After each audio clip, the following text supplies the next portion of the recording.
Hey everybody, welcome to Geekoholics Anonymous, episode 142.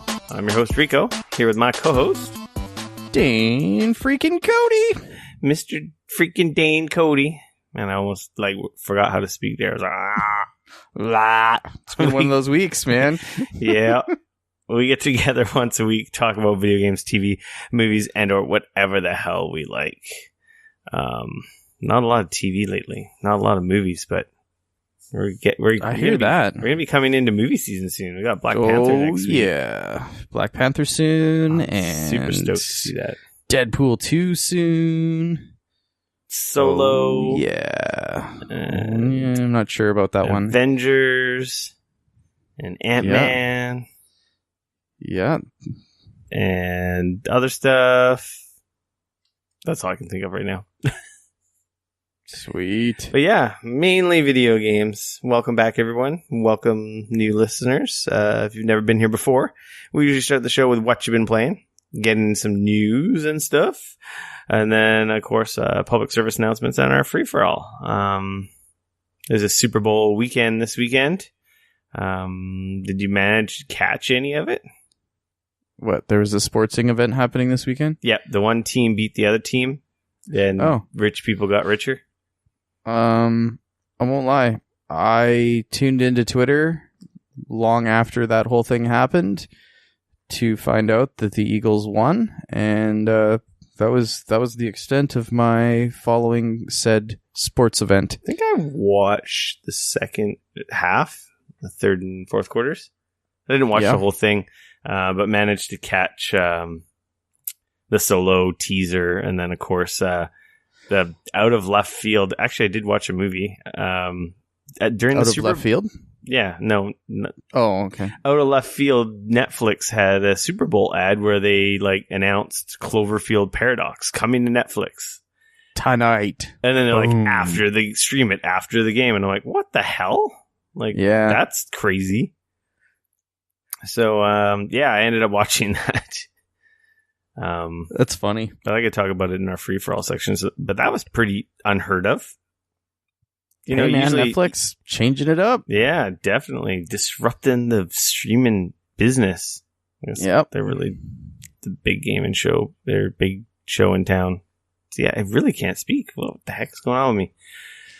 I was going to say that I don't know. That was quite surprising. During the Super Bowl, just here you go. By the way, we did a thing. We didn't tell you about it, and it's available now. It's not uncommon in video games. They do that. Nintendo's been dropping that in a lot of their directs, and other companies have done it at E3 and stuff. And they're like, oh, and the demo or the game is out now, and so forth. Today. So it's kind of funny to see that with movies. It's kind of neat. Anyway. I'm on board with it. I think it's cool. It is cool. I like Netflix. Yeah. Netflix is very money well spent in my household. Same. Totally agree. Yeah. Anything else exciting going on beyond the Super Bowl? No, not really. No, it was a super chill at home, not really leave the house and get up to too much stuff. Just try to have a bit of a down weekend in our household. Yeah, so. It's finally getting really back into the swing of things. Yeah. After holidays and nonsense. So, I don't know. I guess with that, let's get into some what you've been playing. Yeah. Dane. Yo, what up? Have you heard of a game called Subnautica? I have heard of said game called Subnautica. While I was on holiday, yes. A bunch of people's Twitter, I think this game's been in early access, and I think it just released recently. It's been in early access for a long time. So while I was on holiday, a bunch of people were posting about it. I didn't talk about it last week, did I? No. I don't think so. I have heard a lot of people talking about it as of late. Yeah, man, that game got released into early access in December of 2014. Yeah, that's a while. Crazy. Yeah, so finally hit version 1 or of an official release. I got a copy provided to me by the publisher. So very nice. For disclosure's sake, can't remember how much it is on Steam. It's PC. I want to say it's around $20 or something. So I don't know. what it is one of those like crafting survival games. Yeah, 9 out of 10 on Steam. Yeah, it was just finally released on the 23rd. And it is $24.99 American. So like $100,000 Canadian. Or like $30, I think. Anyway, basically it just starts with you're on a spaceship.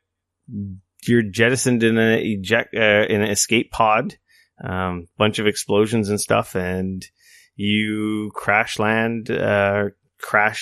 escape pod. I don't know what you call that because it's not really crash landing. You escape a pod to basically a water planet. And interesting. Your ship's damaged. You don't have very much gear. You have very little survival supplies, and basically you have to go out and it's like a little bit of Ark, it's like Ark, Minecraft, a little bit of Ark, Minecraft, Rust. That kind of, you start with nothing, and as you gather stuff, you unlock recipes, crafting recipes. Right, you build like different. You got to go find the items to build yourself a better oxygen tank, and then when you get that, you can dive deeper, and then you can get other things that help you build other things, and so on and so forth. And it's cool because it's basically you're on an ocean planet, but it's sci-fi, out of this world. So it's a bunch of alien creatures you've never seen before, and you start with nothing, like I said, and basically you capture creatures and use them for food, and then you got to find minerals to, purify water, and then you find metals from like the crash site, and you use metals to like fix your little escape pod.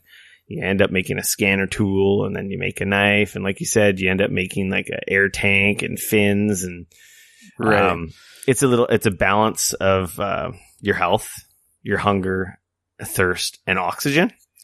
So obviously when you're underwater, when you first start, I think you only have like about 30 seconds of air in your initial tank. So you have to go up to the surface to refill or recharge your tank. So there's a little bit of anxiety of like, oh, I'm grabbing all this stuff. I'm down deep. Oh no, oxygen warning, and you got to go up. So it's different, right? Because all those other crafting games, you're just on a planet or Earth breathing air, so you don't really have that. Obviously, there's other environmental hazards, but this one's quite different, being that there is, I guess there's kind of ground in some sections, but I can't get to them yet because I haven't upgraded my suit. So basically, when you crash land, you just ocean everywhere, except for your big giant ship is like crashed not too far from you, but you can't quite get to your main ship because the reactor core or something is like leaking radiation. I think eventually you can make a better suit so you can go over there. And yeah, it's like just a loop of, okay, I gotta go get some food, capture some aliens to make food. I can go back to my ship and process materials into other stuff that helps me craft like the stuff that I mentioned already. Right. And I got a bigger oxygen tank. I crafted fins so I can go farther. I can go deeper. You can craft like these surface mounted air tanks that have like these systems of pipes that you like can string down to the depth so you don't have to go to the surface. Oh, okay. Because cool. like down in the caves, you have more minerals and stuff that mats you need to collect. Right. It's a pretty cool game. It's really good looking. Like it's a beautiful game. The water is like unreal. I posted a little tweet on Twitter or a little video, I think today. The water is real good looking. Looks really nice. That's some pretty water effects. It is very, very pretty water effects. I remember watching it earlier. So it's kind of neat because you repair your radio and then there's like a message saying, okay, we're going to come get you. It's like this automated rescue message that you've been beaming out. And then eventually I received a message from another escape pod. So like I thought I was the only survivor. And now like I have like a beacon on my map that's like telling me to go over here because this is where this radio transmission was sent from another escape pod from another person. So it appears to have like kind of like a story mode element to it. Unlike most of those other survival games, which is just survive, play multiplayer, and, you know, go kill other people that are on your server and kill monsters or whatever in the world. This seems like it kind of has like a story mode like in it as well. Okay, so there's a bit of like an actual story happening. Yeah, that you're like learning about and uncovering as you kind of play. It's only single player, so that makes sense. I don't see any there is no multiplayer. It does have VR support on PC, Vive and Oculus. I was thinking when I was playing it, I'm like, man, this game would be like awesome in VR and terrifying in VR because as I was exploring a section of the area that I started in, like the area you first crash in, they call it the safe shallows because it's not as deep as some of the other areas. Okay.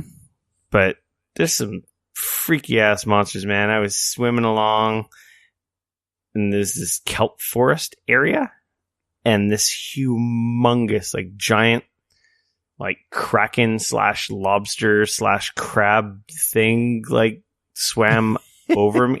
I'm like, why is there a shadow? And then I look up and this thing's like, if I was in VR, I probably would have had a heart attack. This giant thing goes over my head and just yells out, lets out this giant scream, and I'm like, oh my god. I'm just going to go hide over here, and hopefully it doesn't kill me. But yeah, so I've played about 2 or 3 hours. There's like a hardcore mode where you only get 1 life. There's a mode where you don't have any of the restrictions, so you don't have to worry about like hunger and thirst and so forth. But I think the hardcore mode, not for me, but I think just the regular mode it's enough anxiety to make it interesting. I think if you turn that stuff off, it might take some of the fun or challenge. But I guess if you just want to build stuff, because, you know, I've seen video or in the trailer, like you can get some pretty intricate bases. You can even build like a 1-man sub and so forth. I've heard that you can like kind of build various bases as well. Like you could kind of build one and then use like your sub or whatever to kind of move forward and then build like a second base and then move forward. And I've heard of people kind of doing that to sort of manage to get across. That makes sense. It'd be a lot safer. I cannot build any structures whatsoever yet. I'm not that advanced. But I also think the mats in the starting zone don't really allow. I don't think there's enough metals and stuff for that kind of stuff to go on. But yeah, it's a pretty cool game. I never even heard about it. And then some people on Twitter were talking about it and going off about it. And I decided to check it out. And like, this game's pretty freaking cool.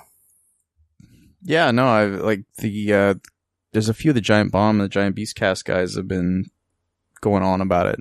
I will play more, except for I have a new problem. So it sounds like a lot of time that you could easily drop into a game like that. Oh yeah, it's one of those games. Like, it's just like Ark. I can't remember when we got on the Ark kick. I guess that was a couple years ago now that we were playing Ark. Yeah, you and your friends got into it for quite a while there. Ark. I think I played a few hundred hours of it, or at least dozens and dozens. We played quite a bit. Yeah, because it was kind of your guys' games night game there for a bit, right? Yeah, we were all playing it because it could support all of us, so we were able to build bases and kill dinosaurs and loot other people's stuff. Fair enough. Yeah, so I saw, when are you playing? Cat Quest? I noticed I think you posted this on Twitter. I do not understand why more people are not talking about this game. Did it just come out? No, I didn't realize. August. Like it came out last August. It's out on Steam. It's out on Xbox One, PlayStation 4, and it's a super small game. I don't... It's a game made by the Gentle Bros. Overwhelmingly positive on Steam. So it came up during the Steam sale as a game that I might like. And I was like, okay, interesting.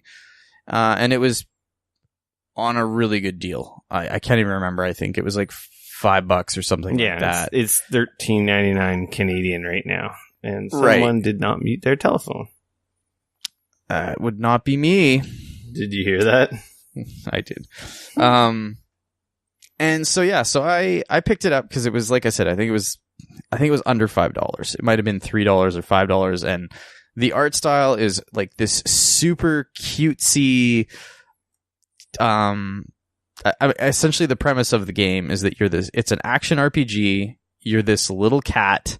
It's all kind of done with like a 2D sort of hand-drawn style. Like the art style is super cool. And you're this little cat and you're on a quest to the beginning of the game. Your boat gets messed up and this bad dude kidnaps your little sister. And so you get shipwrecked on this island, sort of island / the world. And so you go off to try and get your sister back. And it's just the most... First of all, it's an awesome game because you can take it in these little bite-sized morsels. So you can save anytime you want by going to any of the towns, and there's like a little place that has a little basket with Z's coming out of it, and you can take a cat nap. And when you take a cat nap, it refills your health as well as saves the game. So you can and so most of the missions and stuff that you get are these little morsels that usually don't take much longer than like 10 minutes. So you'll get like a mission. Morsels. You'll go run around, and it'll tell you when you do the mission, it's like, this is gonna pause the main quest, and this is a side mission. And you're like, okay, cool. So you go do it. You say yes. And then it's just this little side mission, and you go do it. Doesn't take too long. So it's a great game for like, you're like, oh man, I'm waiting for my wife to get ready to go on, we're like, for me on the weekend, I'm ready to go. So I like sit down, loads up. It's a super small game, boots up really quick. I can get like a couple side missions and stuff in, maybe even get a level up, and then I can save real quick and I can go. It's perfect for that. But it's also a little bit in the vein of like Stardew Valley, where the game starts off and it seems super kind of straightforward and it's not all that complex. And then as you keep playing it, you realize like, man, how come there's these caves and there's these things that I go into, and there's like, initially I thought that maybe there was some sort of like loot box system, which I was kind of getting a little bit nervous about, and I was like, oh crap, because I kept going into these caves and I was able to open these chests that were small chests, and I would get items out of those chests, and I was like, oh cool. But there was these big chests that when I walked up, it looked like it would say I don't have a key. And I was like, oh, crap. Uh-oh. So do you mean to tell me, like, do I have to buy keys with real money or something like that? Like, what is going on here? Turns out that's not the case. So if you do play it, that is not the case. I'm not going to spoil it. I'm not going to tell you how to open those chests. But know that it is not pay real money, get the chests. You'll figure that out later on. And there's also a fairly high level cap. So I'm at level 70 on my character right now. Yeah, and this doesn't, like, as far as I can tell, I think the levels are all the same. So every time you level up, it doesn't take you 12 hours after you hit level 70 to hit level 71. Like, it might only take you a few more missions and kill a couple of those dudes to level up again. Like, it's really good in that regard. And there's at least, from what I've seen, there's at least one dungeon in the game that is level 200. Boy. And I know that you can hit level 99 on your character. So I'm watching the Steam little trailer here. It looks kind of neat. It's got a cool art style. Like I said, it's this super cute. It's super like easy to play. It's like a little action RPG. You just run around in the like overworld. It looks like a Diablo light. Yeah, it's like kind of a Diablo crossed with like almost a Zelda Link's Awakening or whatever. Yeah. Kind of like that. And you run around, you attack guys, but it's all like you're a cat and you get armor. Yeah, it's got a very Saturday morning cartoon kind of look to it. And it is addicting as shit. In a good way. Overwhelmingly positive on Steam. Like 1,400 reviews. So like honestly, like when I started playing it, I was like, when I bought it, I was like, well, whatever. Even if I never play it, it'll be, it was like $3 or $5 or whatever. It's not a big deal. And then I was like, I figured I'd install it. It was such a small download. I think it's only like 500 megs or something like that. And I was like, okay, whatever. And it's out on the Switch as well. So FYI, it would be the perfect game on the Switch. That seems to make a lot of sense. I like this yeah. I like this one review here. Cat Quest is a game about a cat going on an adventure. Nothing more, nothing less. But I'll tell you what, it's a bloody totally good adventure. Yes, it is. And there's like some other stuff you learn about your cat, and you get magic. So you get like different magic spells, and you can equip so many of them at once. So you got to kind of choose, and you can level all of your magic spells up. You get items and you get pieces of gear, so you can equip like different weapons, and you can equip different armor and stuff like that. There's like helmets and all that kind of stuff. And they did an interesting thing where when you're in a dungeon, you'll open up a chest and you'll get a random piece of gear. What's interesting is that if you already had that piece of gear, instead of doing what a lot of games would do, and you'd have to go back to somebody and sell it and get money so that you can then upgrade or buy a piece of gear that you want, all that it does is it actually increases the level of that piece of gear that you have up 1. Or in some cases, up lots. So if you open up a chest and the item that you got in the chest is like, say, a level 20, it will add 20 levels to the item that you already have. That's cool. So if you have like a level 20 item and you pick up from a chest a level 20 item, now it'll become a level 40 item. And there's only a set amount of gear in the game, but that's kind of how they get around. Like, so you always want to be opening things, and it's like a loot box, but not in a shitty way, I guess, if you will, because it's like you're always constantly upgrading all the different items that you're getting. So it doesn't feel like a bad way to go about it. It was really cool. I like it. Yeah, like I said, it's got pretty decent ratings. It's not overly difficult, but it is just a ton of fun. And honestly, I don't know why more people aren't playing and talking about this game. Like it came out last year. It's on PlayStation 4, Android, and iOS. I didn't even know it was on mobile, as well as Mac. I'm not sure if the mobile one is quite the same. I'm just looking at the wiki. I think the mobile one might be a little different. Might be a little bit different. I do know too intense for. Yeah, I don't know if the mobile one's the same. Like, it looks similar, but I'm not sure. Because there's a dodge mechanic, and like it's actually quite the way the combat works. I don't know how well that would work if you were trying to do it on a mobile thing, but I am playing it on the PC version. There's a new game and a new game plus, which is pretty sweet. I'm having an honestly, like, it is a great little game. It's not super complex and everything, but I'm probably going to have to buy it on my PS4 because my wife saw me playing it and she was super interested. She was like, ooh, what's that? Trailer, I might want to play that. Looks quite similar to the PC version. $650 on Android. Maybe I'll just buy it and see. It's an editor's choice. But no, honestly, like, it's really, really good. And it's, like I said, it's a great little game that I've kind of been playing. I've been playing all these huge, like, open world action and RPGs and everything else. Like, it was just kind of a great little super chill little palate cleanser. And it's an awesome little game. I'm absolutely loving it. I don't know how long it is. Like, I think I've already, as sad as it is, I think I've already dropped like 10 or 15 hours into it. But I don't know. Like, I do know that I'm kind of, as far as the actual story goes, I think I'm getting close to the end, but I do know that there's a ton more stuff. So there was even a content pack that they released just before Christmas that added like a whole new like Christmas stuff.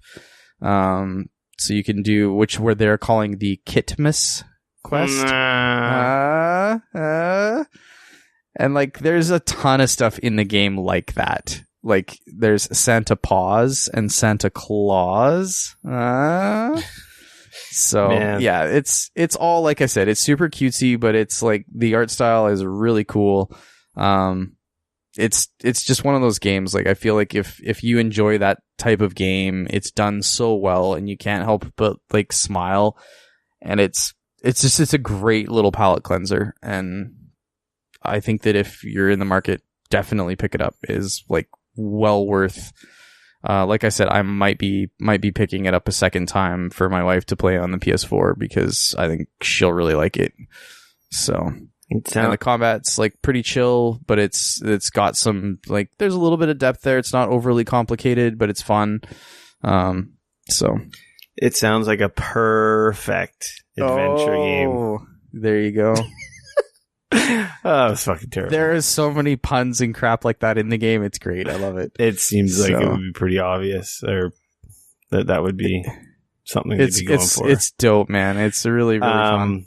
So I saw your notes in the outline here, and I was kind of confused. You were playing some Ghost Recon Wildlands, but you got Predator in there? I thought that was done. I don't know if it is now, but I know on the weekend it wasn't. I wonder if it's like a recurring thing or if it's just permanent. I thought it was just a short-term thing. I don't know when it's on till. All I know is that Predator, he's a motherfucker. The Predator effed your shit up? Dude, I spent... Oh, man. Were you by yourself or were you with someone? Just by myself, like with my AI team. I'm trying to think. I probably tried to kill the Predator for 2 hours on Sunday. Wait. And I'm just going to say that... Keyword is try. Does that mean you did that's the key word. No, I did not. He's fucking hard. So I do want to preface this with, like, I'd heard a lot of good things about Wildlands recently, that they'd, like when we played it when it first came out. Yeah, they changed a bunch of shit. Game kind of had some issues. It didn't run super well. Flying helicopter it was kind of clashing. Impossible. Yes. And they have changed so much in that game. Like, it's all of those issues that I kind of had with it initially, outside of obviously like the super dude bro whatever, but like all of the gameplay stuff that I kind of had issue with, they've pretty much gotten rid of all of it. The helicopter is way easier to fly now, like way easier to fly. It runs super well. I was playing it for hours on end, no issues. So much like more consistent, no crashing. All that stuff was great. They've added a ton of stuff to the game itself. Part of that is the fact that I do have the season's pass, so I do have all of the side stuff as well. So my character, I'm trying to think. I am level 17, I think, in the game. So I'm still like a long ways off of the level 30 or 35, I think, is the level cap. So I don't know. Oh, Jesus, I don't think I'm anywhere near the level cap in that. So to be honest, I don't know what that does for, like, I don't know if like as you level up, you get more health. Like that's one thing the game doesn't do a great job of, is like when you level up, it tells you when you level up, and then you get skill points that you can use to level up your skills, but it nowhere in there does it like give you any indication of like when you level up, if you like are you hitting harder now? Do you have more health? Like, I'm not really sure. So I'm only level, like I said, 17. And I kind of stumbled across the area. I can't remember which region in particular it was now, the name of it, that had like this cool Predator logo. So I was like, oh, I'll go check that out. So I went over, and it started off this whole quest of like, you know, this girl is in the forest, and there's like all these dead bodies around her, and she's freaking out. She's like, oh my gosh, this monster came out of nowhere and killed all these guys, and you see the dead bodies. So that's kind of how this whole quest with the Predator like starts off. So there's a couple steps to it where you like go sort of track down, and you see the skinned bodies hanging from the trees, and you actually come across like a downed, it looks like a crashed Predator aircraft actually in the jungle. Yeah. So you kind of do all that, and then it finally, there, like, as at the end of it, the last part of it is, it's like, okay, go here and then like investigate. And when you get to a certain point, you see like there's Predator blood on the ground, and so you follow that to like a clearing. Well, not really a clearing, but anyways, you follow that to a location, and that's when the Predator sort of like stands up on this hill as you're walking towards, like, if you're following the blood trail, and all of a sudden he kind of does that, and he's like got his arms up in the air, and he's kind of screaming at you, and then he like essentially disappears. His cloak turns on, and that's more or less when the fight starts. Yeah, I was reading. I'm reading here people complaining about how hard it is. It's hard, man. Like, because the thing is that he uses his shoulder cannon, and at least when I'm playing with the AI bots, they can only you can only be revived once per encounter. So if he locks onto and he always headshots you with his shoulder cannon. So if he locks on with the shoulder cannon and he shoots you, you're instantly downed. So it's this super challenge because, like, one, you can't like dive or roll in the game. So you don't have a quick way to try and like run away from his shoulder cannon. Like, you see the laser, like the red dots on you, you can see them, and you have like a very short amount of time before he shoots. And depending on how far away he is, like, that thing like tracks really fast. So in my particular case, because I'm playing with the AI, if he hits me once, that means I go down. And then it means that my teammates will revive me once, and that only leaves me, that's it. Like, if I get shot again after that, it's an instant death for me, and I fail that, and I have to start it all over again. So he uses his shoulder cannon to shoot you and your teammates. He cloaks, so he'll like uncloak, he'll shoot, and if you don't shoot him, he'll cloak, but then he'll uncloak again in the same location and shoot again. And if you shoot him, he'll cloak, and then he'll move again to somewhere else.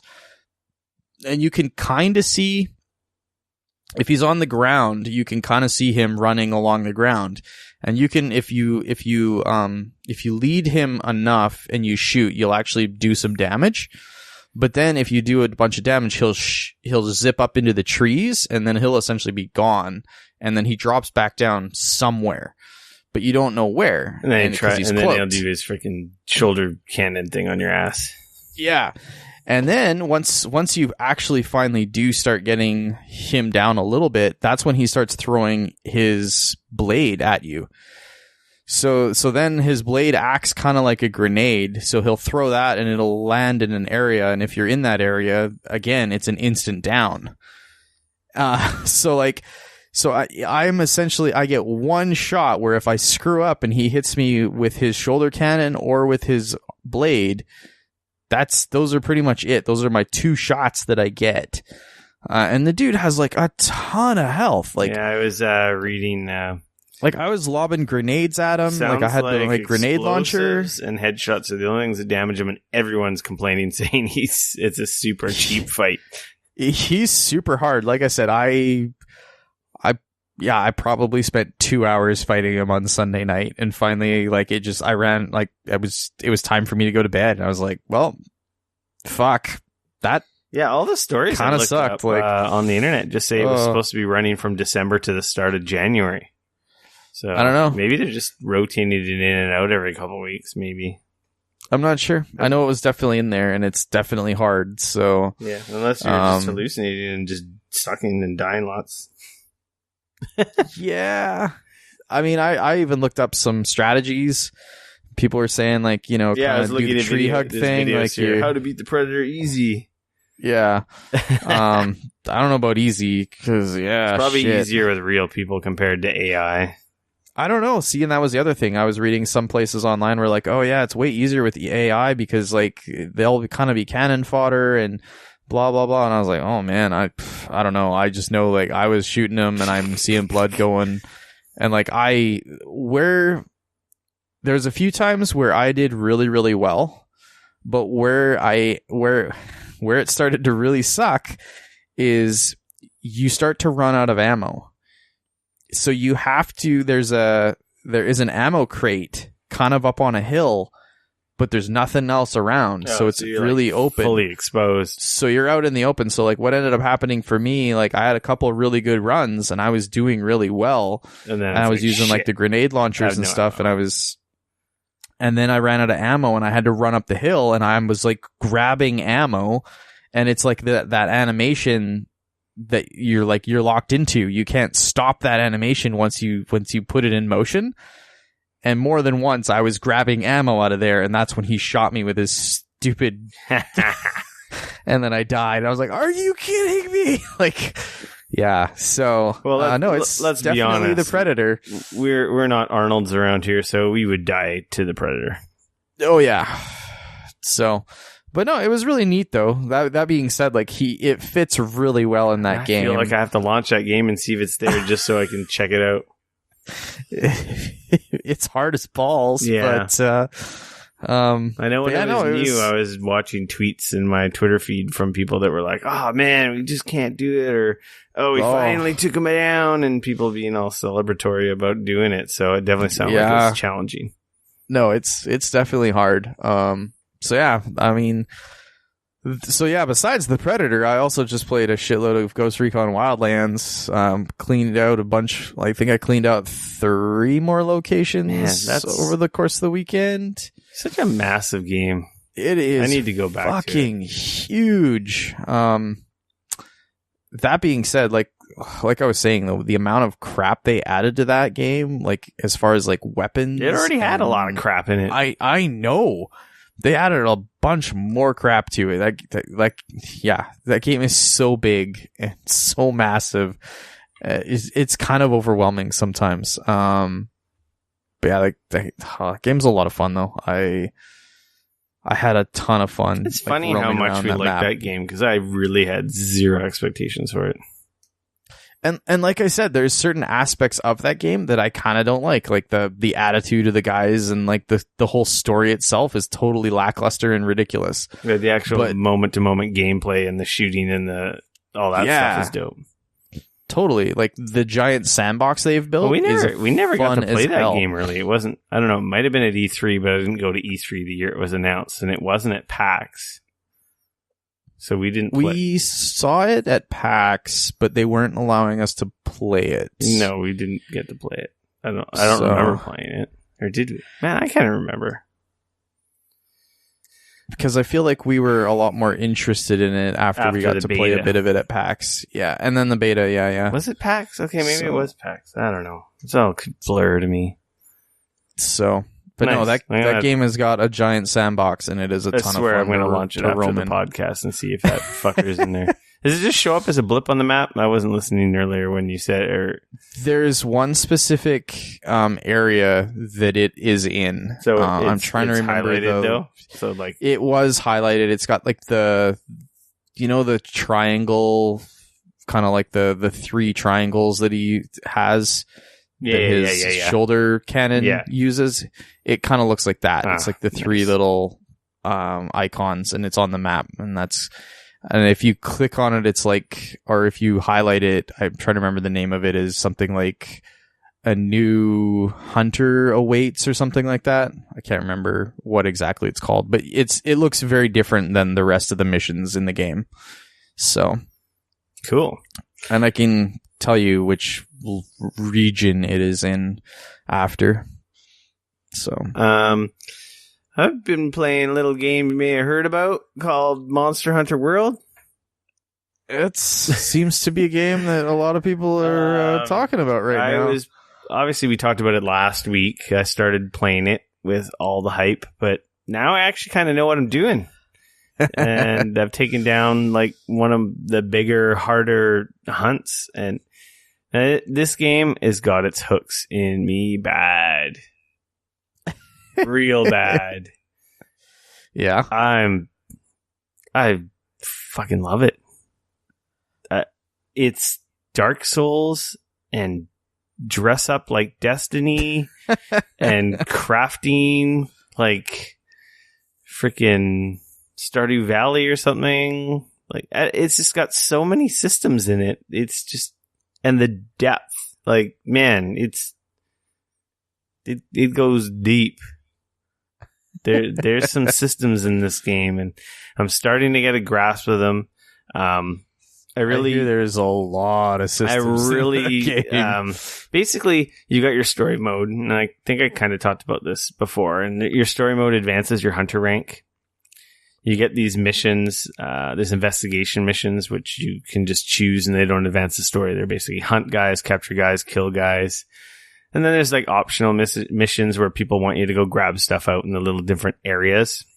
Right. And then, of course, there's the main storyline quests.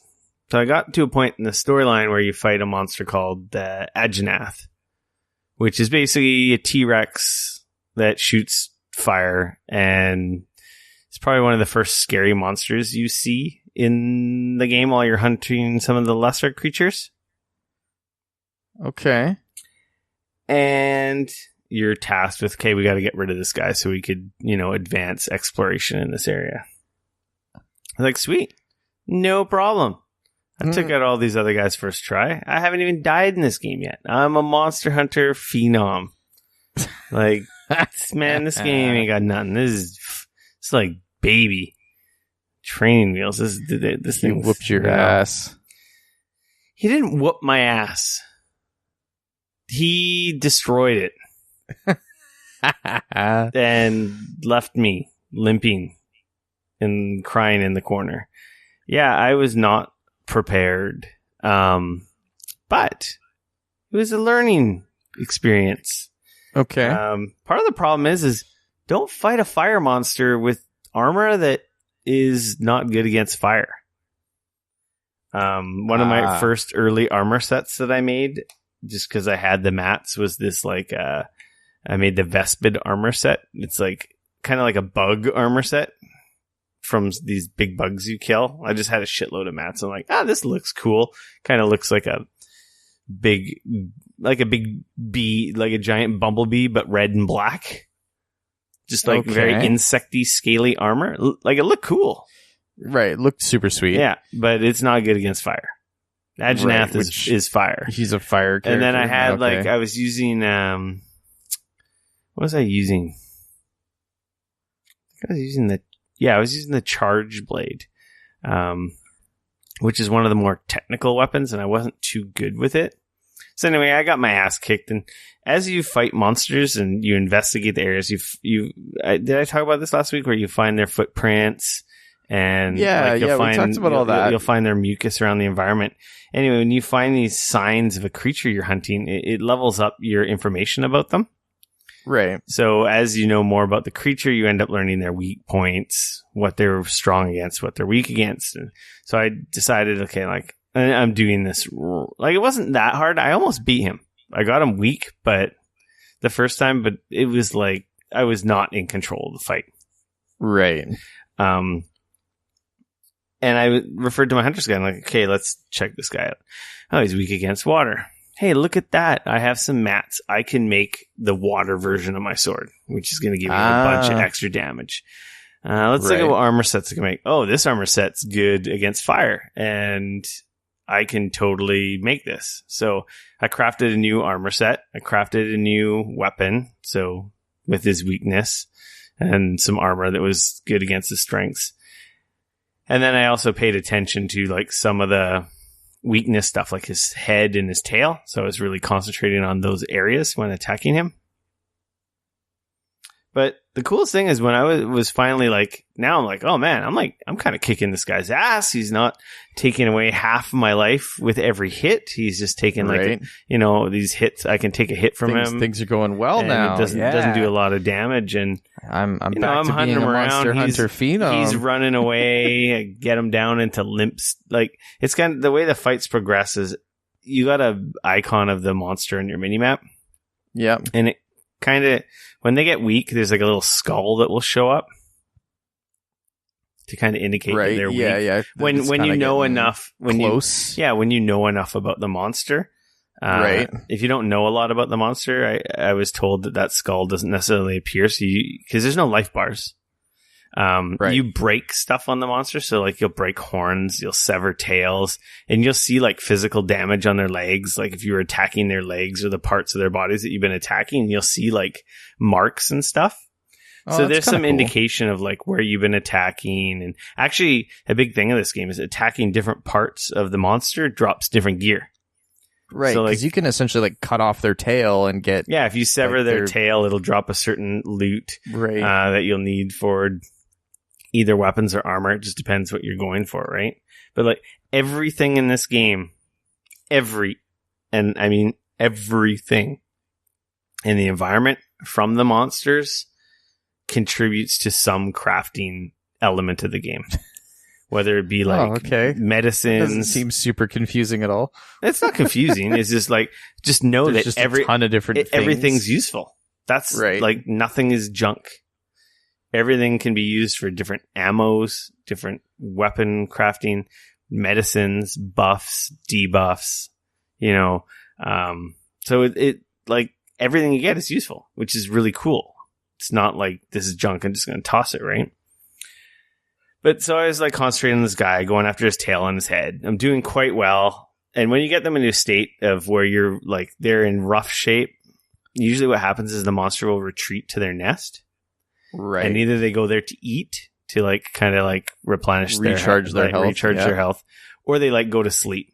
They just like try to get away from you, go back to their nest and like go to sleep, which I guess heals them as well if you were to ignore them. So this leave them alone. Yeah, so this opens them up for like a huge, like you can do your super attack or whatever. And the charge blade happens to have like a big elemental discharge. And the way the charge blade works is it's a sword and shield. So it's like your classic sword and shield. You can dodge or you can block with the shield. But as you attack with the sword, it charges up these vials that are like stored in your sword. Okay.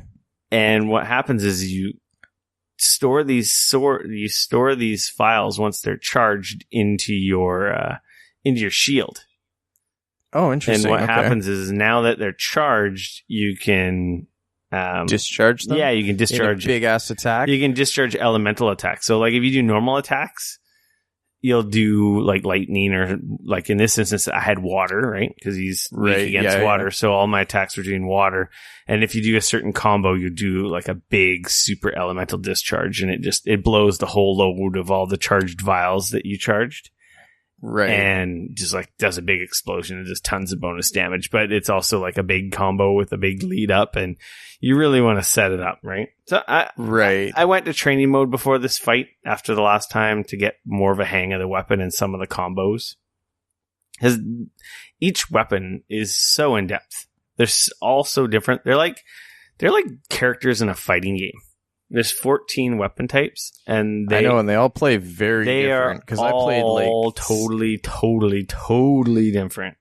Because I played a bunch of them in the beta, like messing around with them. I played at least three or four different ones in the beta because I was curious. Like, what they played like. Literally, like you're just scratching the surface of what's capable with them.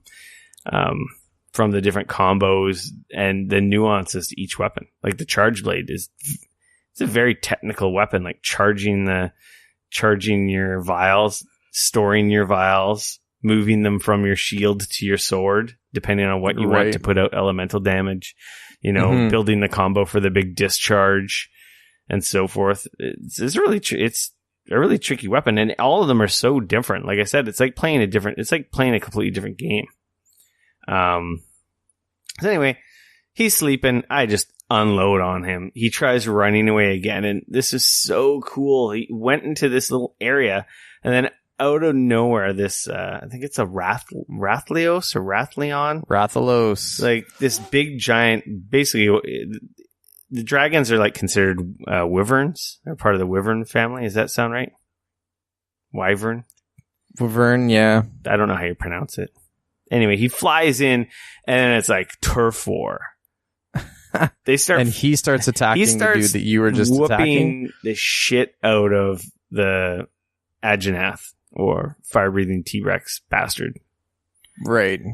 And they just start going at it, and they're just having this huge battle.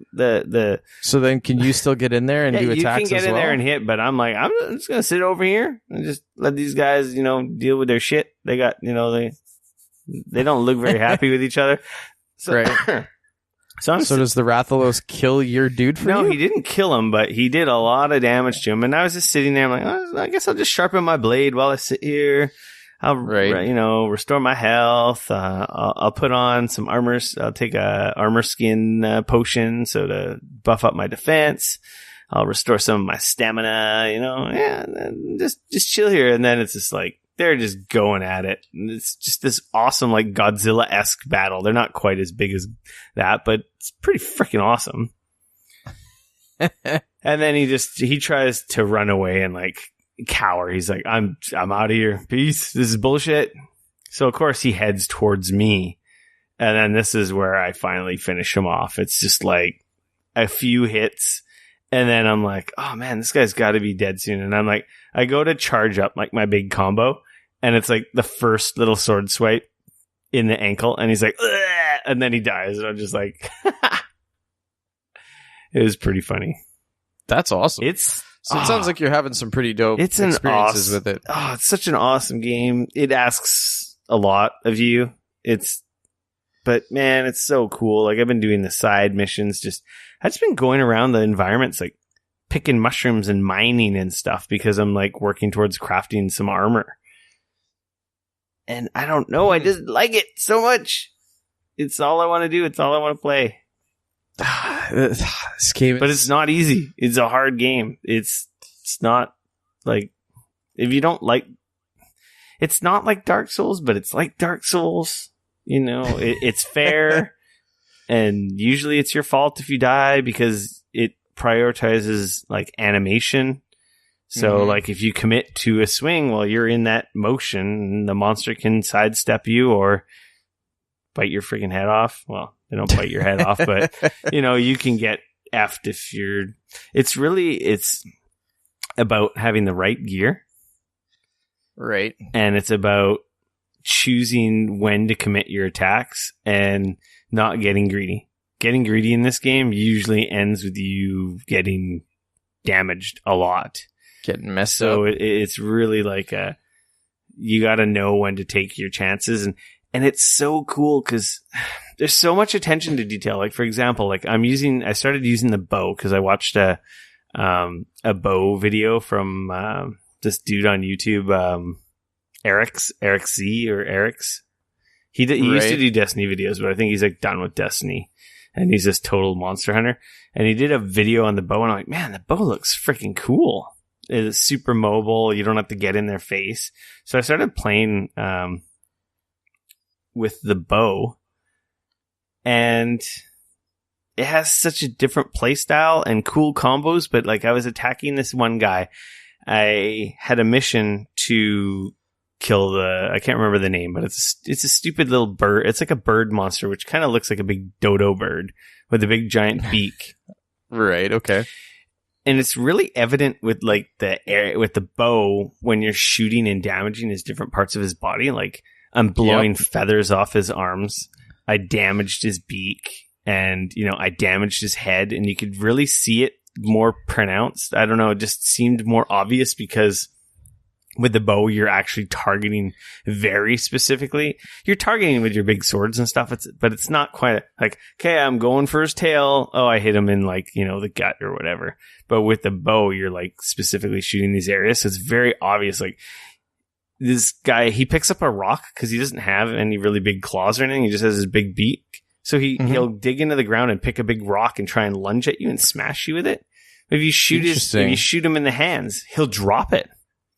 Oh, wow. And it's like so obvious. Or like if he's lining up this like charge attack and you shoot him in the beak, he'll usually like just bail out of the attack and miss you. And it's I tried the bow. The bow was one of the weapons that I tried in the beta. I'm assuming that as time goes on, you would get a lot better at like your weapons would hit harder and stuff. Because that was the one thing that I was finding with the bow when I was using it, at least in the beta. And again, this was somebody completely that had no experience with Monster Hunter going after the second animal and running out of time constantly, which was really frustrating. But yeah, I was noticing that like with the bow, like it was very dependent on like where you were hitting on the body of course, and stuff like that. You got to take advantage of their weaknesses. The cool thing with the bow that makes it quite different is like you can charge your shots, or you can just or you can spam it. But the thing is, when you spam it, the first shot is like charge level 1, and then there's charge level 2 and charge level 3. So each sequential hit, he'll fire 1 arrow, then 2 arrows, then 3 arrows. So your damage is like going up, up, up. And then from there, you can use another attack. You can do like a big wide spread, or you can do or you can lead into your big charge attack if you have an opening. And the damage just like ramps. Like the first few shots are weak. And then with the bows, there's also like a range, right? There's like, if you're out of range, then you do less damage, and there's 2 levels of like range as you get closer to getting the optimal damage out of the bow. So managing your where you are, where you're hitting, and just making sure you get consecutive hits, because as you get consecutive hits, it just does more and more and more damage, and then you do your giant charge shot. It's like, holy crap! Like I killed this guy in less than 10 minutes. Like I whooped his ass.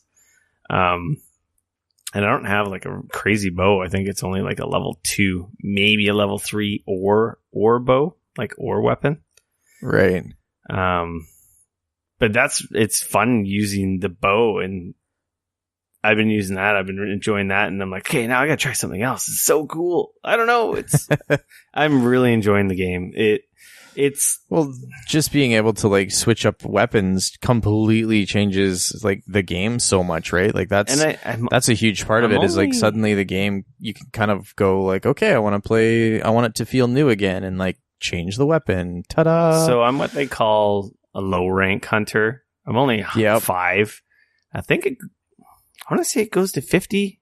It's either 30 or 50.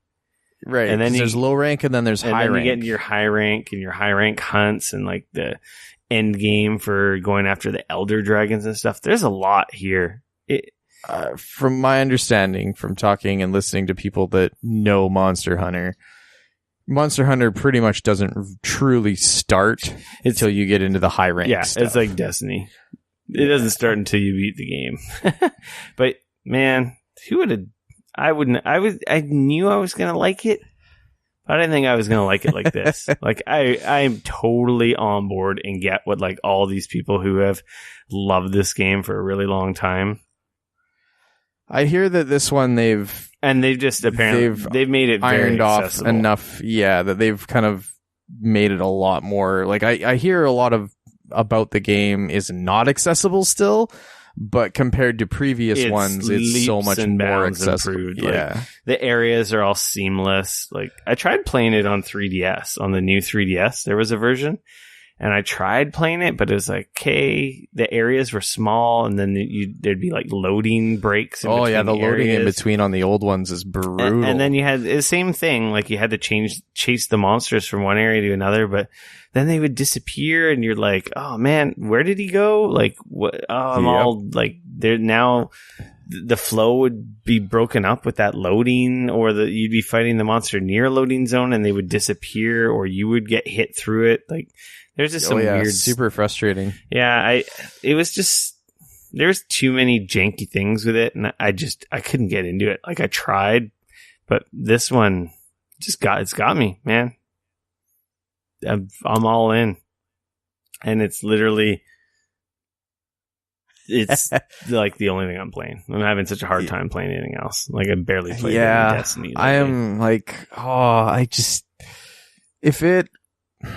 it's just so much money to put out, and it's a time commitment. Like, yeah, I really want to play it. I really want to try it. And I suspect that if I play it, and especially if I play it with some people that kind of know what they're doing and they kind of help me get through some of that stuff, I bet it's a game that I'd probably really, really get into, but I'm just more worried that I'm going to spend it and that spend the money, but that because I know there's a ton of little things that, depending on how you are, can be real bad, which, I know myself well enough to know that they might kill my enjoyment of it. And it's just such a risk for me to like pay the $80 and possibly have a game that I get 10 hours out of and then go, fuck that. Yeah. But it's so hard because I feel like I could get into it, and it is something that I really liked. Like, there was a lot about the beta that I really enjoyed a lot. If you liked the beta and you enjoyed it, then obviously the main game is so much better. But it is a huge time sink. It's a commitment. I haven't played with anyone. I've just played solo. I haven't had a need to play with anyone. But again, I'm into those Souls games and those difficult games. So it's just so rewarding when you just can't button mash your way to the end of a game, and it forces you to learn the systems. It just reminds me of playing games back in the early days, back in the NES days, right? Because games literally got to a point where they were just like on autopilot. Okay, did it. I didn't die once in the campaign, and then it's just. But when you get these games that are like, you have these super tough bosses, and you finally overcome them, it's like, yeah. It's like winning that chicken dinner, right? Just a different kind of version of it. Yeah. It's a bit hard for me just because, like, I don't mind the difficult thing, but it really does depend. Oh, it sucks because the other day when he beat me, I spent an hour, and mind you, I got crafting resources and stuff from it still, right. But it was like, I didn't make any progress. Yep, and that's a feeling that I really don't like. No, it's not fun. That's like not. when I fought in the beta, when I fought that dude 4 times and like ran out of time, and essentially that was it. Like, that's not cool. You must have been doing something wrong. Yeah, or you're just using the wrong weapon. It was only 20 minutes in the beta as well, right? Yeah, that's quite short. I don't know what monster. I barely played the beta. I did this with Vacate when we went to Hawaii and stuff. And when the other beta was, it was like during the holidays. I'm like, I launched them, but something like drew me away. Oh, the one thing that sucks about this game, there ain't no freaking pause. I had the kid screaming the other day, like woke up at like 9:30 after we put her down to bed, and I'm like, start. Now what do I do? Wait, there's no pause. Well, I'm just going to leave the controller here and see what happens when I come back. A couple minutes later, I'm just chilling there, still alive. Oh, that's good. The monster took off. I guess he was like, saw his opportunity. He's like, okay, this guy ain't fighting me. I'm out of here. And I managed to still complete the quest, but it's like, I could see being in the middle of a big giant boss fight, and I'm like, if something happens, then I might get a little upset, but whatever. It is what it is. Yeah. It's a dope game, but it's not for everyone. Like I said. No, and like I said, I recognize that. It's hard because it's like, I feel like I really do want to play it. And part of that, I think, is FOMO, where so many people are talking about it online and in just other podcasts that I listen to. Sale eventually. And I think if that's the case, I think that by then I think I'll just won't be interested anymore because everybody and their mom won't be playing it. And I'll be like, It's kind of a good game for right now, though, because it's kind of a lull. Though, mind me, I have like a giant... I'm kind of taking that lull to play through some of my like backlog and all these other games that I got going on. I'm terrible at that, so... I guess we can move on and get into some news. I'm rambling about games for so long, man. It's almost like this is a games podcast. Yeah, you'd think what so. the hell? We actually got some new stuff there, which is kind of fun. But news. So we'll start with some cross-platform news. So PC and other, I guess we can say. Red Dead Redemption 2 has been delayed. It's coming in October, which is... I feel like if you were actually surprised by this, then you've been living under a rock since they announced it. But October 26th, and Rockstar says that there shouldn't be another delay. Apparently there was a bunch of rumors that came out, but I didn't see it on any big sites. I saw it on smaller sites about game modes and stuff that have leaked for Red Dead Redemption. I don't really have much to say about them because they're rumors, but one of them was Battle Royale mode. Which, oh, jeez. Yeah, I heard something along those lines as well. It's like, well, I'll just wait until we get confirmation because who knows? It's just really what... This is going to be this year. I'm happy. We have got a Battle Royale mode. I'm happy, sad. Like, everyone was like rumoring for it was looking like, well, actually, didn't Rockstar say it was coming out spring this year? I think it was Rockstar that said spring. No, Rockstar said spring. They didn't say a date. They just said spring, right? Yeah, and as it got closer and closer and they hadn't shown any more footage, I was just like, no, they're not going to hit that. It's not going to be spring. There's no way. And then they announced, it's going to be pushed back till fall. And I was like, yeah, that seems more like it. Which is okay, because I think we already have a bunch of games coming, like Far Cry 5, God of War. We got some stuff to keep us busy. This year's shaping up. I was like, oh man, that year was so historic. That was amazing. It's like, man, there's some freaking good games coming out this year, too. Uh-huh. Speaking of Far Cry 5, they announced their season pass. Which looks this is an interesting take pretty on, freaking cool. The season's pass. It's essentially like 3 different DLCs, I guess, like story modes. I don't know if they're story kind modes of a little or bit game like Blood modes. Money or not Blood Money. Sorry, Blood Dragon. Yeah, a little bit like Blood Dragon in Far Cry 3, where it's like 3 completely different sort of zany stories, areas, and planets. They've got the first DLC is set in Vietnam, pitting you against the Viet Cong, which is quite interesting. The second one will be a B-movie inspired zombie pack, and the last one is set on Mars, where you fight aliens. Mars Attacks. Hey, I'm all for different varied modes or stories in the Far Cry engines. The Blood Dragon was pretty cool, and also there's a downloadable copy of Far Cry 3 included with the season pass, which is a pretty phenomenal version of Far Cry. Yeah, it's a very strange. I'm excited to see more. I think it's a neat way to go about it. I'm excited to see more. And there's a new story trailer. The game looks rad. I'm excited. It looks good. I'm excited to play that on PC. Looks good. Evo announced the 2018 lineup. Do you notice anything interesting about this photo? I haven't actually looked at it yet. Hold on. I'm looking right now. Well, I'll save you. The big story here: no Marvel vs. Capcom. And Dragon Ball Fighters, which has literally been out for 2 weeks. Oh, and Dragon Ball Fighters is on here, you're saying? Yeah. So, we talked about how people were not so hot on Marvel vs. Capcom Infinite. Yeah. So, yeah, it's not even at Capcom's, at Evo's.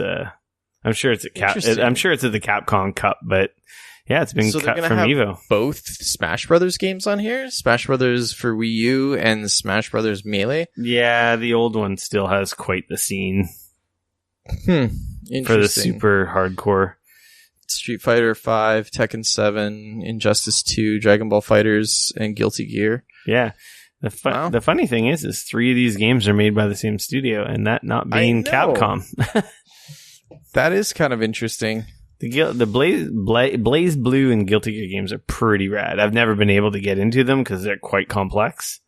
I absolutely love the art style. The art in those style games. and Like, just they are watching them in gorgeous. motion is like, holy crap, this is amazing. Yeah, I can't play them for shit, but man, the people that can, that looks awesome. Every time I see a Blaze Blue game or Guilty Gear, I'm like, man, I should just pick that up. You know, why not? But yeah, Dragon Ball Fighters is like the accessible version of their fighting engine, so I'm pretty happy with that. Yeah, I'm. So that's teetering on maybe in picking that up. Vegas in when is it? That's going to be in August. Yeah, August 3rd to 5th at the Mandalay Bay. Yep. I always wanted to go to an Evo, but I know it's kind of in a weird spot, but time wise. Destiny 2 Valentine's Day event returns next week.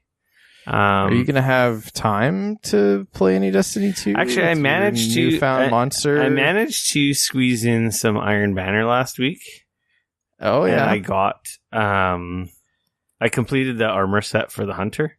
But like I played pretty hard for a couple days there, and then it's like, okay, I got the armor set, I'm done. I don't care about the other classes because there's really nothing else. Kind of how people I feel like are playing Destiny right now. So people were pretty pissed off about the Dawning, the Christmas event. The reason I bring up this story about the Crimson Days event, the Valentine's themed event, apparently there's like a milestone that will get you an exotic ghost. And then apparently the rewards you get from the event itself. What's the language they used here?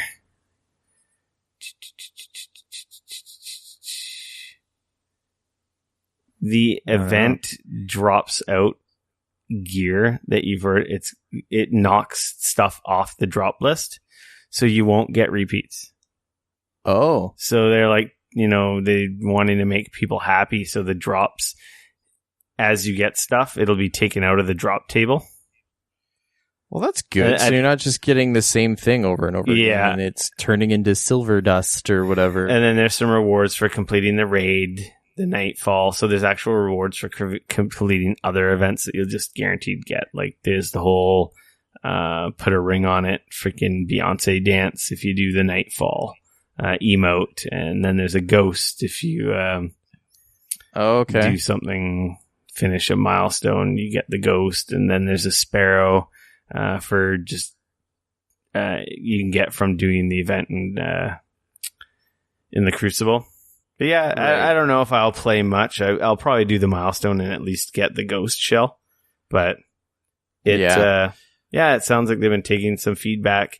And unlike the last event, when you get your bright engrams, you'll get both engrams, a bright engram and the event engram, not just the event engram from doing the Dawning. You could only get like 3 event engrams per week. This one, every time you level up, you'll get an event one plus the regular one. So they're really trying to do some damage control, it seems. I mean, I think a lot of people were pretty choked about. So I don't know how that all went. So none of the stuff looked too crazy, but I will probably go after that exotic ghost. I don't think that should be too hard. Of course you will. Come on. Yeah, PUBG implemented like a new. They've implemented like a new cheat engine or detection, anti-cheat. Yeah, and they announced that they banned 1 million players in January. They've banned like a lot of players. Over 2.5 million players total since the game has come out. Wow, and those are all people that are probably buying the game a second time, I guess. I guess so. haven't been playing a lot of PUBG lately, so I'm not in a high enough MMR or whatever they call whatever it. they want to call matchmaking ranking to like get stuck in those games with cheaters, because obviously the cheaters are in the games where people are better. Right. They're naturally winning more games, or at least getting more kills, or whatever stats push them up into the higher tier of matchmaking. Right, yeah. So I haven't seen it a lot, but it's apparently pretty bad on PC. Hence why a lot of people are playing on Xbox. And the problem is PUBG has the loot boxes, which drops gear in Steam that you can resell in the marketplace. Used to buy stuff. So, and some of those items are worth hundreds of dollars. Like, I'm sure I mentioned months ago that the one item, the bandana, was like $600 or something. And yeah, it's insane. And there's a chest that was gifted to people that bought the game before it was even an open access. Like, if you were like a super, super early supporter, there's this, interesting. There's this chest that carries a certain, not armor set, but like cosmetic set. And those were going for over $1,000. Really? Mind you, I think it's pretty difficult to get your cash out of the marketplace, but I don't know, having $1,000 sitting on your Steam account to essentially be able to buy every PC game coming out for the next little while is it's incentive for people to go cheat, because the more games you get under your belt, the better you do, the more points you get, the more loot boxes you can buy, the higher the chances are you're going to get shit. Right. So people are like, whatever, I get banned, I got the items. Do that. Yeah. So I don't know. It's tough because you can easily fix it. It's like, okay, nothing's tradable in the Steam marketplace. Nothing's worth money. But at the same time, it's like, well, that's a huge cash cow for PlayerUnknown and Valve. So they don't want to turn that off, because of course not. The game sold over 40 million copies. I couldn't imagine how much money they're making on the marketplace. A lot. I mean, just 40 million alone is a ton. Like, they're yeah, just for selling the game, let alone the items. Yeah, exactly. So that's why cheating is going on, which kind of sucks, but I guess it is what it is. It's a bummer is what it is. It is a bummer.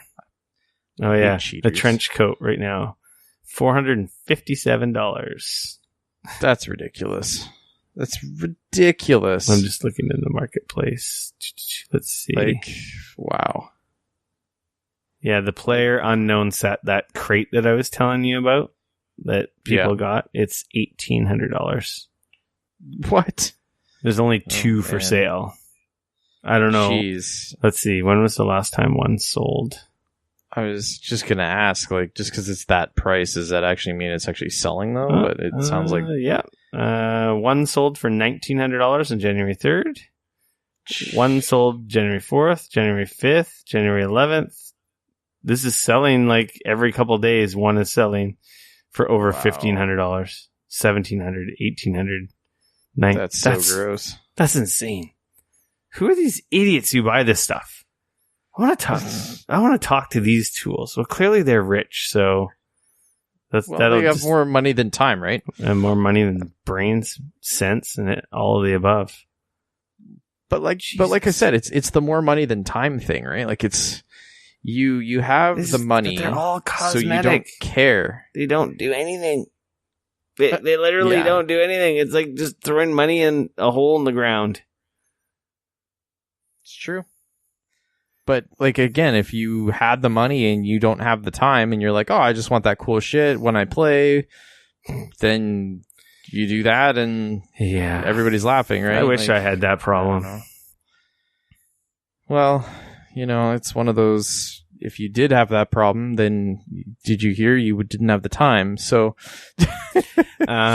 speaking of, you wouldn't be able to play all these games. Speaking of PUBG, Dr. Disrespect is back streaming. After 2-month hiatus, he's had some issues, which is not really our area to discuss. Just family drama, so whatever. Anyway, he's back, and he topped the concurrent viewing record from a single streamer, which isn't like a tournament. On Twitch, 388,000 concurrent viewers. That's insane. Twitch apparently like crashed when he signed back on. That's a lot of people. Yeah, man. I don't know. Like I was, there's a little part of me that almost like I see that and I almost wonder like, is there that many people that are actually signing on to like see him, or was this like, because he was on the front page. So I wonder how many of the front page views have to do with that. Like it just makes me wonder. Well, how those numbers are. He gets tens of thousands of people a day on his normal stream. Like right.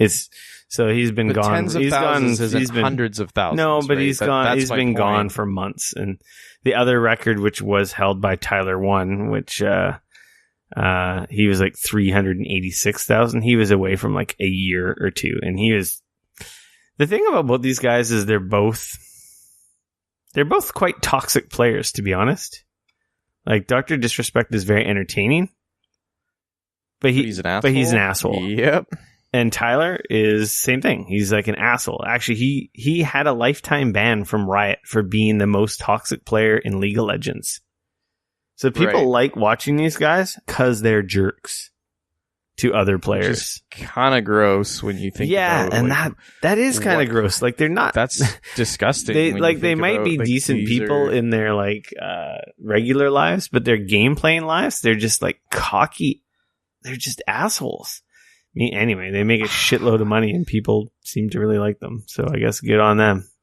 It makes me wonder. It's like the old job. How much of a nice person or a nice guy, girl can you be if that's the type of online persona that you want to like make big and get famous for? Yeah. Well, Dr. Disrespect shtick is like an 80s, like Arnold Schwarzenegger movie, like villain or like bad guy.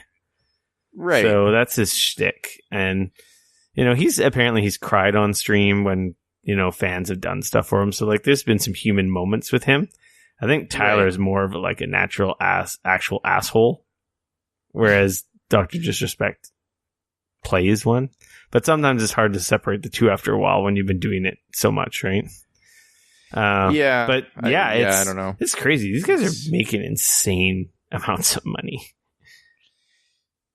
Yeah, I don't know. It just makes me wonder, like, it's cool and it's sad all at the same time. Yeah, exactly. Like, what is this saying about us as a society? Like, and I also think it's kind of brutal because, like, these are the people that, like honestly, who is the people that are watching these people on Twitch and on stream? Younger kids. A lot of the people, they're young kids. So, like, these are the people that they're watching on stream, and it's like, the famous people that I'm watching are fucking assholes. I've heard people leaving some of their communities and used to subscribe to them, and they're just like, their fans are way too toxic, and good on them for being super popular, but they're like, I don't want anything to do with their community, so I don't know. Well, not just that, but like, I don't know, like what, like I said before, like what does that say about you if this is the type of community that you're breeding? Like that, what does that say about you that you're like, I have all these people that follow me, but they're all assholes and I'm an asshole. Like, do you know what I mean? Like, I don't know. Like that is, you're not helping at all. In fact, if anything, you're making shit worse. Like, I don't know. Yeah. Well, he's back and he's kicking ass. What can I say? I'm a crotchety old man. Yeah, so. I'm jealous. I wish I was an asshole on Twitch with lots of people watching me, but I'm just an asshole on a podcast mic with there you go. Not very many people. Well, nobody's watching me. How do you know? Maybe I'm watching you right now. They might be listening to me, though. Oh, okay. E3 public tickets on sale next week. Wow. People were doing that again? Yeah, people were unsure on whether that was happening. Well, it is. It's happening. They'll be limited, first come, first serve. Early bird pricing $150, and then it goes up to $250 for the 3-day. Okay. So the first 1,000 tickets, are $149. If you are into going to E3 as a member of the public. I'm into it. If you've never been, my wallet's not so into it. If you've never been, I would say cool. Do it. If I've never been. If you've never been and you have to pay to get in, it's worth checking out the spectacle for sure. The only thing is be prepared to wait in lines, because you're going to be in lines for a while. And yeah, there's not a lot of really good swag, but E3 is still pretty rad. I had a lot of fun last year. I'm really split on going again this year because I looked into flights and they're like ridiculously cheap. They're even cheaper than last year. Really? I couldn't even drive to E3 for the cost of a plane ticket. For the cost that I can get a plane ticket right now for $250 Canadian. Round trip? Round trip. That is insane. Wow. Yeah, it's ridiculous. That's very cheap. Yeah. That's stupid. It would cost me $100 to take the ferry across the water, and I haven't even like put any gas and done the 16-hour, 20-hour drive. Right. Anyway, so I saw that, and I'm like, maybe I could go to E3. The biggest cost, though, is the freaking hotel. That's the problem. If you want to stay downtown, it's ridiculously expensive. And the nice thing about being downtown is you're close to the venue. And then, yep. If you're not downtown, you got to get a car. And then a car is like an extra cost. And then, I made some new friends when I was down there last year that actually lived down there. No one's invited me to crash on their couch yet, and I don't really want to push too hard, but if any of them happen to be listening and they're like, oh, fuck, man, you can totally come over. Come on down. That might influence my decision some more. Right. But yeah, we'll see. I don't know. E3 has its ups and downs. Like last year was good because the Xbox One was new. Mm-hmm. There's no new consoles this year. Yeah, Red Dead will be there. Anthem will probably be there. There'll probably be some other surprises. Will Red Dead be there? I mean, is Rockstar big at E3? Like, they're not big. They do private stuff, so I would never get invited to it. But people, I'm sure people will play it there. I remember one E3 I went. They were up in the suites, right? Just the smaller meeting rooms, kind of like some of the demos we've gone to at PAX and stuff. They do that, but right. I don't know. I think I've emailed their media people once, and they've never replied to me. So. Yeah, Rockstars, that's the experience that I've go had. Figures. They kind of act like rock stars. Yeah, they don't really need media, and they've been like that for years. Yeah, they do their own thing. They release their info to their own beat and don't really need anyone to help them because people want their games. Yeah. Anyway, E3 tickets are on sale. That was February 12th. So what day is that? Tuesday? No, yeah, Monday. 10th. Yeah, I was gonna say 10th is Saturday. So does it say what time they go on sale here? Well, there's a link in the show notes, and there's a link to a FAQ on E3's site, so they'd probably say when and where. I don't really have any Nintendo news. Oh, I forgot to mention I'm still playing Celeste. Yeah, that game's still cool. liking it. Yeah, that game's great. That game's awesome. I just had my first boss fight stage. So I'm in chapter 5 now. Okay. Yeah, that game's dope. There's only 7 chapters, 8 chapters? I have no idea. I thought it was 12, but it might not be that many. No, there isn't that many. I remember reading something on somebody else was saying I think there was 8 chapters. It's hard but fair. But I've also heard that once you beat the game, there's a whole other set of stuff. They dial it up a notch. Yeah. PlayStation news. PS4 passes 75 million. Whew. Wow. It's a lot of PS4s out there. Yeah, that's a lot of PS4s out there. Yeah, man. Damn. Microsoft has an uphill battle. Yeah. Yeah, they do. Especially with this continuing generation. The PS5 is going to play all the PS4 shit, and the next Xbox is going to play all the old Xbox shit. Right. With 75 million people and quite a few invested gamers, it doesn't matter. There is a more powerful Xbox now, but I don't think it got many, if anyone, to jump ship. So like, you know what? I think that's going to help them long term, though, because like even yourself, you're playing more things on your Xbox now that it's the thing that is super powerful. But it kind of is because I just want to justify owning it. Because to be honest, I could just be playing all that stuff on PC. Well, not Monster Hunter, but like a lot of that stuff, though, is what I'm saying. Is a lot of that stuff you're moving forward. Anything multi-platform that's coming out on consoles only that you don't want to buy on the PC. Or, you know, you will be buying on that platform, right? Until the PS5 comes out, and then the PS5 version's the best version. Totally. It's going to be going back. It's going to be going still back relevant, and right?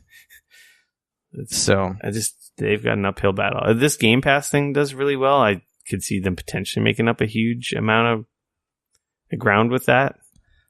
I think that Game Pass thing has the potential to be pretty dope. It has the potential to be very disruptive. Because, I mean, why wouldn't I just subscribe to the Game Pass for a month or two, play the game that I want, and then I can not subscribe to it anymore? Because then I don't have to worry about it. But some people might buy in the Xbox economy because of it too, right? Oh, man, I can just get all the new releases for $10 and be in and out as I please? Sold. Done.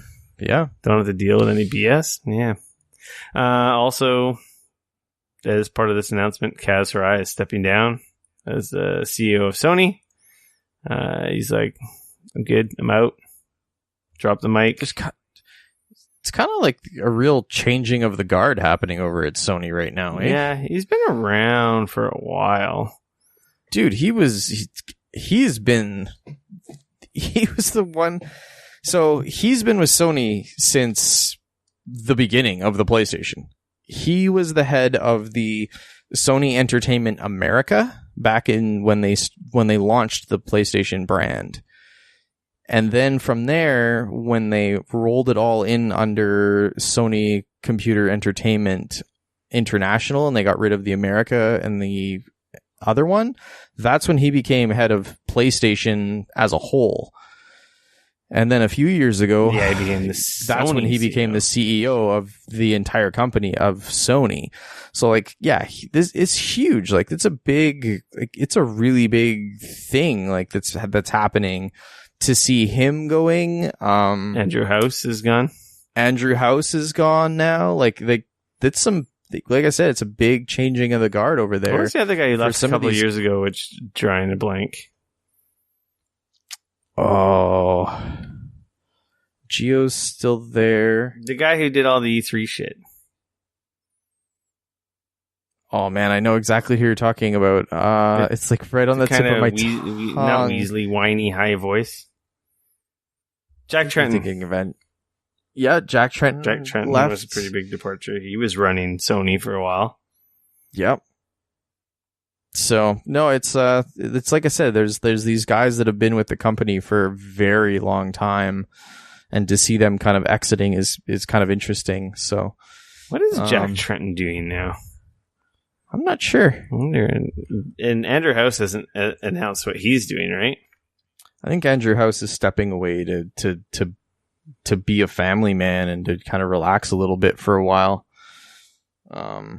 I'm not sure what Jack Trenton's up to. Jack Trenton is a member of the advisory boards for Genotar, an artificial intelligence startup, and Life Apps Digital Media, digital publisher of products and services focused on health, fitness, and sports. Yeah. And didn't Sean Layden leave a while ago as well? Or is he still there? I can't remember.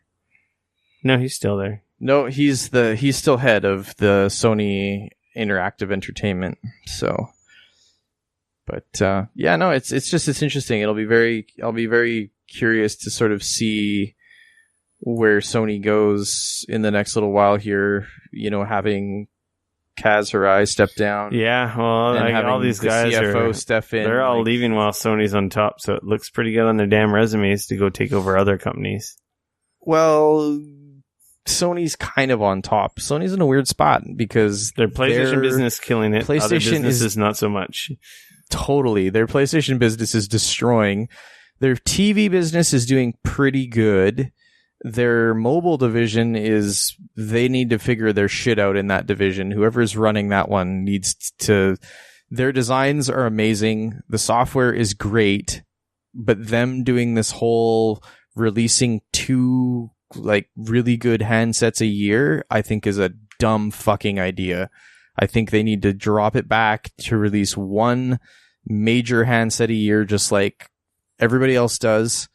You know, you don't see like Apple and Samsung dropping 2 like huge devices. They drop 1 for the year. Samsung kind of does a 1-2 thing where they drop the main one in the beginning of the year and then they release the Note, which is a slightly upgraded version, but it's such a different thing in the fall. Like the Note versus the just the regular Galaxy is like, to me, they're very different devices. And chances are if you buy a regular one, you may or may not even be interested in the Note, but chances are if you buy the Note, you're probably going to want another Note.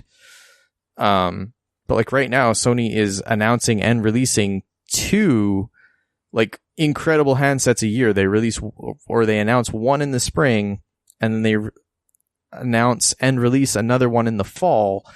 And it's just like, what are you doing? Like, you can't. Yeah. Anyways, don't even get me started. I love their designs. I like what they're doing in a lot of that, but they need to knock that back and focus a little more on the 1 design a year, because I think they're just wearing themselves thin, at least on the mobile front. I think also them deciding to walk away from their OLED panel engineering like a few years ago was fucking stupid, because now they're having to buy OLED panels from LG and from other people. And while I think that they're still tuning and they're still fine tuning and they're still the ones that are building and creating and engineering the picture processors and things like that on those TVs, and they still look amazing, and arguably some of the best looking OLED panels tend to be in the Sony TVs.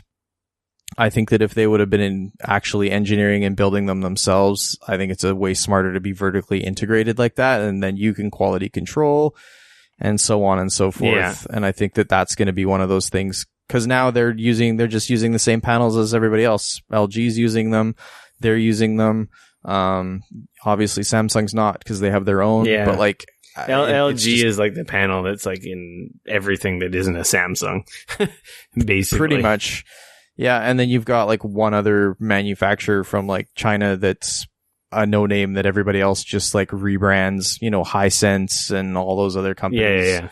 Just rebrand those panels, right? So, but yeah, so I think Sony is in like, they're in a weird spot where certain aspects of their business are like killing it, doing really well, but other aspects of their business are kind of in these weird limbo phases of like, what the fuck do we do? Where do we go from here? What should we be heading towards? Like, it's just, I don't know. So time will tell. So it's interesting that Hirai is kind of stepping down and moving forward. And it's always a little bit scary in these particular cases to see the CFO step in. Like, it makes logical sense, but it's always a little bit scary because you're a CFO. What are you worried about? You're worried about money. You're worried about the bottom line. You're always worried about finances. And that's obviously a very, very important aspect of running any business, but I don't think that it should be the be all and end all. And and again, I have no idea if he is like that or not. But just in my experience, sometimes having a CFO step in and do that can be bad, because sometimes those investments don't necessarily look good initially and maybe not on paper, but they win out in the long run. And there are those risks. So it'll be interesting to see what happens with Sony over the next while here. Yeah, it's definitely going to be interesting. So, moving along, PlayStation 4 firmware 5.5 beta was announced a while ago, and you could sign up. I actually got invited to it. I haven't installed it yet. Super sampling, baby. Yeah, there's some super sampling for PS4 Pro. There's some, it's pretty sweet, UI changes and updates for organizing your games. There's PlayStation Plus tab that shows PlayStation Plus games you have. That's nice. Which is kind of neat. So you can see games in your library. It's like, oh, that's a PlayStation Plus one. I didn't actually buy that one. So, if your membership lapses, it shows a little lock icon until you resub, which is kind of nice. A bunch of other changes. I'm going to have to install it to check it out, but it looks pretty sweet. The UI and organization I don't even own a stuff is handy. See, and for me, I saw like the whole super sampling and I'm like, maybe that PlayStation 4 Pro makes a little more sense, even though I don't own a 4K Yeah, TV because that now. just basically gives you better looking games even on a lower res TV. Yeah, because it essentially is rendering them at a higher resolution and then using that to smooth all the edges and make it look a lot better. So, which is cool. I put this under Xbox because the Dead Rising games have been kind of an Xbox staple, but Dead Rising developer Capcom Vancouver has suffered a major round of layoffs. Is it 50 people? They have a studio. As I understand, it's not like it is definitely. It's big, but it's not that big. It's 250. Yeah, that is quite a few people still, and 250 people. It's like 20. As I understand, though, like they're still very much moving forward with a lot of the stuff that's going on. Yeah, this was definitely sort of a trimming of the fat, where these are people that aren't necessarily required right now, and they've is my understanding. Through some of the people that I know in the industry local here, that's kind of the feeling that I've been gathering from those people that are a little more in the know than myself. They canceled an unannounced title, and they're still working on the next Dead Rising game apparently, but there's been some changes to the scope of that title. So I don't know, Dead Rising 4 was okay. I haven't gone back since they did like the super update. It didn't pull me in like the third one or even the second one. I didn't immediately like it as much, so I can see it's not too surprising. I don't think it did too well. What can I say, man? Capcom, there's a company that is in a weird ass spot.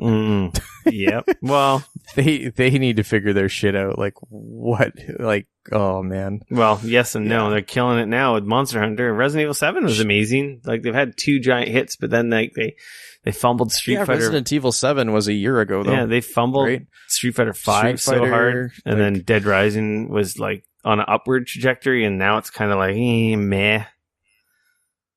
Yeah, I also feel like in a weird way, and I mean this is coming from somebody who only played the beta, obviously, of Monster Hunter, but I look at that and I see that if they were to change a few things, that would go from this weird sort of niche game that a lot of people push into and try to like and want to like and I mean, obviously, like I said, right now it's doing well, like especially in the Western games.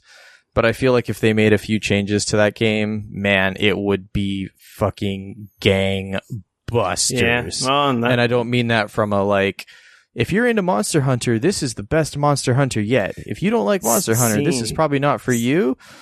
But I mean, like, if you've never played Monster Hunter and you've hated all the Monster Hunters, don't worry. This is, in fact, the game for you. Yeah. I see that coming with the next version even more. I think they cracked the nut, though, to get more mainstream, like the Dark Souls games are. Yeah. So, it'll be interesting to see moving forward, but I just, like, when I played it, I was just like, oh, man, this is so close. Like, this is... I see the secret sauce, but it's like it's still not quite easy enough to dip my nugget into. If they make it that much easier to do, man, it's gonna be something spectacular. Yeah. So sucks that there was layoffs. That's always not fun. Yeah. And it's just I just mean like going back to Capcom being in a weird spot. I see. There's a company with so many incredible franchises for so many years, and they either don't know what to do with them, or they're just sitting on them in weird ways. Like, this is kind of what I mean, right? Like, we're finally getting a new Mega Man, but like seriously, it's like How many years? It's not the Mega Man that anybody wants necessarily. How many years like it's late is that? Like, well, I don't know. Anyway. Yeah, and that's kind of what I mean is all. Yeah. So moving along, public service announcements. Rainbow Six Siege is holding a free play weekend. I think it's this weekend, I believe. No, next weekend. Starting Thursday, February 15th. 15th to 18th. That's too bad. PC, this is a long weekend for us coming up. I don't get a long weekend. What? Yeah. You don't get Monday off? You got to work it? I got to work because my work is federally regulated, and BC Day or Family Day or whatever it is not a federal holiday. Yeah. It's still a stat if you work in BC, though. That's a weird... Do you get, like, you must get paid for it then? No. It's just to have to work it's a douchey thing they don't give us because they're like, no, we're federally regulated, so we don't have to do it. And that's weird. Being a giant corporation, that's what... Usually they used to give us a float day, and we used to get it off. And they would just use our float day on that day because everyone complained. But then, I don't know, in our last contract negotiation, we lost float day, so now we don't get that day off.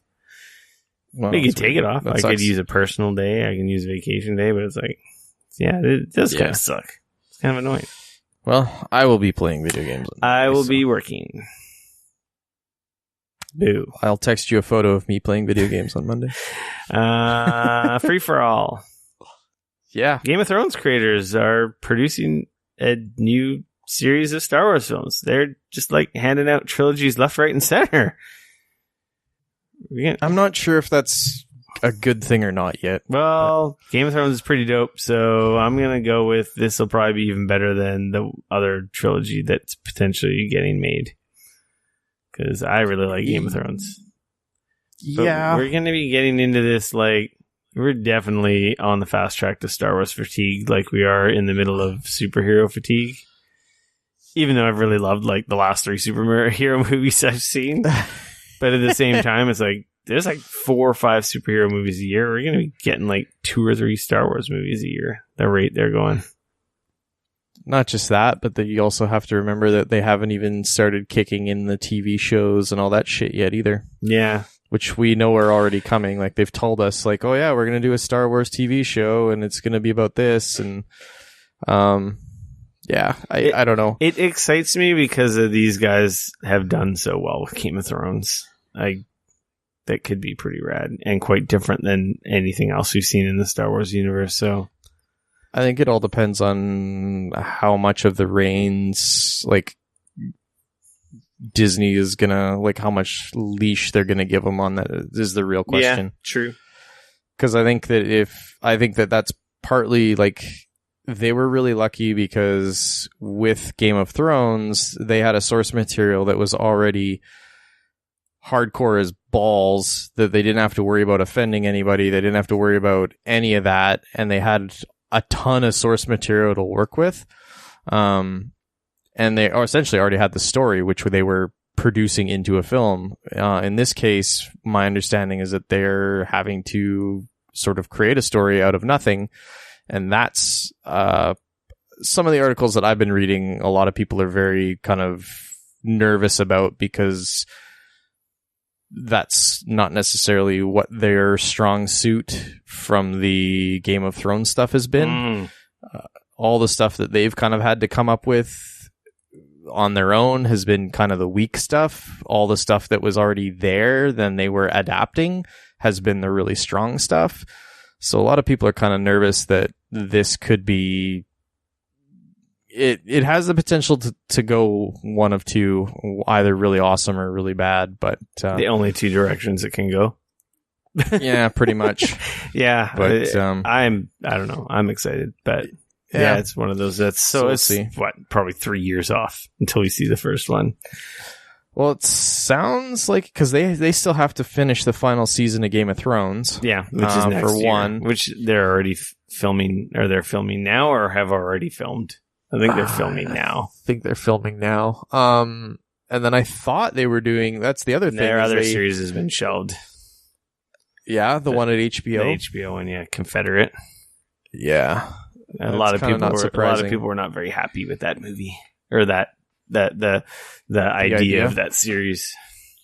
It's a very interesting idea, but I think it's a little too on the nose right now in our climate. I think that might be part of it, why it got shelved. Yeah. Yeah. Did you see the Solo trailer? I did. Yeah? What did you think? I think the trailer nailed the feel of a Star Wars film. I mean, nothing in that trailer makes me nervous, but none of the things that were in the trailer is the stuff that I understand should make me nervous. They look cool. The Look stuff that visually different. Yeah. It's that like darker. Going way back, it's more darker, more gritty. The world was I guess it looks younger. It makes sense. It looks a little closer to Rogue One-ish kind of aesthetic. Yeah, sort of that original. There's definitely some really trilogy. cool visuals. Definitely. I'm just a little nervous because that is a film, man, that has been in such weird development hell with, I don't know, I've just heard Multiple directors. Multiple writers. Directors. Well, multiple stories, writers is like, not. There's always multiple writers, but multiple directors. Yeah, but I'm not talking about like multiple. I'm talking like somebody came up with a story, they started filming with it, then somebody else came in, threw out that script, started rewrote everything, and that's happened multiple times. And that original the directors that they threw off the set, it sounds like their vision was a very different thing. And what I've heard hearing this movie from people is like a caper, heist movie. And I'm hearing from people that have seen stuff that the person that they chose to play Han Solo as young Han Solo is maybe not who they should have chose. Not the best actor. Yeah, I'm hearing that that's a large problem. I'm hoping that that's not the case and that this movie is going to come out. It's going to be great. But I don't know. Yeah. But yeah, that first trailer looks dope. Visually it looks cool. I didn't have chills down my spine like The Force Awakens, but that was also the first Star Wars movie in 10 years, and now we've had 4 since then. So this will be the 4th, yeah. So, like you said, there's a little bit of that, not necessarily fatigue, but it's just not that anticipation that you had because you had time to become anticipated, right? And that's the part of this all that we've been talking about that even in video games where they take a year or two off with a game. I think it does so well to help bring people back to you know what? Yes, I do want to play that again. I do want to play another Fallout. I want to play another Skyrim. I want to play another Assassin's Creed. Yep, exactly. The fact that they took a few years off, that extra year off for Assassin's Creed was huge. I do. Not just from the gameplay, but I think people were just burning out on that series. I don't want to play another World War shooter. I don't want to play another zombie game. A little fatigue, right? Oh, God, yeah. I'm so fatigued about zombie games right now. Obviously, I'll see it in the theater. A couple months away. I forgot to talk about it when I got back from holiday. I was going to mention this to you. I picked up some Super Mario cereal. Actually, it was the first thing I did when I got in Hawaii. So, Rick, lay it on me. Is it as good as I think it would be? Before I get to that, it was kind of funny because we get to Hawaii and I jump on the hotel internet. It's midnight. And my wife's like, "What are you doing?" I'm like, "Don't worry about it." She's like, "What are you doing?" I'm like, "Just ordering some cereal." She's like, "What?" Yeah, I'm just, for in-store pickup when we go from Waikiki over to Ko'olina. We'll just, we're going to stop at Target anyway, right? She's like, yeah. I'm like, she's like, what are you buying? I'm like, Super Mario cereal. She's like, you're an idiot. I told my wife to keep her eye out and if she goes to, is it only at one store? No, I think it's in the States. I just happened to be Wario64 tweeted out that Target was had it on sale. So, oh wow, because I'm in the US, I could actually buy stuff from Target. You can buy stuff from Target here in Canada, but I could do in-store pickup, and I just checked the store that I knew that we'd be going to because we stock up in the hotel because we rented a suite which had a kitchen, so. We offset some costs of the trip we just do breakfast and lunch in our hotel room, right? Because Hawaii is not cheap, but you also get kind of sick of eating out all the time. And Adeline, like, she has a weird schedule, so, you know, and she wants to eat new news all the time. And for those of you who don't know, that's noodles, but she calls them new news. She can say noodles just fine, but she just says new. Oh, that's funny. So yeah, we were like making her lunch and stuff. So we did like a Target run. And yeah, I picked it up there, and it was like the last box. Person's like, "What's this?" Like, I haven't seen this. I'm like, yeah, I tried looking in the aisles to see if you had more. And she's like, let me check. She scanned it. She's like, nope, that's the last one. I'm like, oh, wow. Damn it. Like, cause I really wanted to buy more, but at the time that I did the purchase, I didn't buy more. So yeah, I've told my wife to keep her eye out, cause like if she sees it in store, to pick it up for me. But Super Mario cereal is like Lucky Charms. It's nothing special. Yeah. It's just boring. Like little. It's just funny because I remember getting the Super Mario cereal back in the 80s when I was a kid, right? So there's that little bit of nostalgia for me where I'm like, oh man. So I don't even remember that, and I should. Wow, you really should. Yeah, I know. Yeah, it's fine. It ain't no Count Chocula or Boo Berry or anything. Like it's fine. Let's be honest, tricks, man. If it wasn't for the Amiibo cereal box, the novelty of that, which is like pointless, I probably wouldn't have bought it. But because of that, what do they get you for nothing? For it the gets you like Amiibo? I think it gets you coins or it gets you a heart in Super Mario Odyssey. I haven't even scanned it. I ate all the cereal. I flattened the box to bring back in my luggage, and then I just put the box back together, and it's in my office on display. I ate it all. It wasn't terrible. I don't know. Some people I've heard were like, it's terrible. I'm like, it's fucking kid cereal with marshmallows. Yeah. I picked up the Star Wars one a while ago, and it was that's the same with the little marshmallow BB-8s and the it was fine. It wasn't great, but I mean I ate it, and you know I think I threw the box away because I didn't care. Yeah, but who cares about that? It's not an amiibo. Exactly. Remember when we were talking about laptops last week, and you were making fun of me and my first world problems? Yeah. So did you ever? I expect I'm gonna hear about this. The Spectre back. Okay. I'm like, I'm not putting up with these effed up hinges. And then, I was bored and I had some time on my hand, which I don't have a lot of time. And I'm like, I'm just gonna take my wife's computer apart. So I just because? Well, it literally it took like 15 minutes from power up to like launching the browser. And it was like excruciating slow, like surfing pages and whatnot, right? Okay. The thing's 10 years old. It's a MacBook. It's a Intel Core 2 Duo. Core 2 Duo, yeah. 1.8 or 1.6 gigahertz, 2 gigs of RAM, and like 160 gig hard drive. Oof, 2 gigs of RAM. There's your problem right there. Yeah. Jesus. That's horrible. Wow. Anyway. It was fine. It was always fine. But the last little while, like my wife had been experiencing like random shutdowns. We got a new battery like a couple months ago, so I know it's not that. Yeah. And again, this excruciating long wait time to like just do the simplest of things. Like we're talking about launching Hotmail, and it's bringing this thing to a crawl. And I didn't really get into it. She's like, oh, I'm going to get a new laptop. And that was like, got the ball rolling on this. Well, I'll get a new laptop and you get my old i7 MacBook Air, which is like, it's an amazing laptop. It's awesome. I didn't really need a new laptop. I was just getting one because she was getting one. Right. So then you gave her yours and now you're stuck because... Well, that's the thing. I sent back the other one. I decided I was going to go with the Asus ZenBook, but no one has it in stock. And then I'm just like I said, I had some time, so I took her laptop. I started taking it apart. Her mouse pad wasn't really working, so when taking out the battery and moving some stuff, it's like, oh, you can adjust the trackpad throw, like the clickiness here.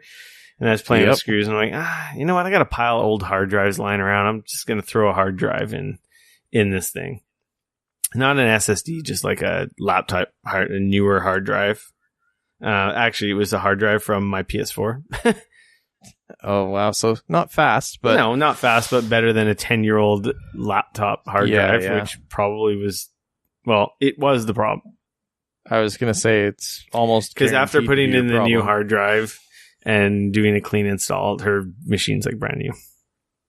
Now I'm like, I'm going to get it. I'm on the fence ordering a bigger SSD for my tower. And I was thinking I was going to put one of my smaller, older SSDs because I've run out of power in my tower. Excuse me. Right. I have like 4 SSDs in my tower. So I was going to replace one of my smaller, like 140 or whatever, 2860, whatever. I don't know. One of my older ones, I was thinking I'm going to put in her laptop and then it'll really be supercharged. But yeah, it's like night and day. It's working like... Oh, absolutely. It's working like day one. And it was pretty obvious it needed a new hard drive, but it wasn't my laptop, so I didn't really care. Yeah. And I was kind of excited of getting a new one. But then when getting the new one, we heard the whole kerfuffle last week, kind of left me kind of in the dumps about it. And yeah, she's got hers. It's working great.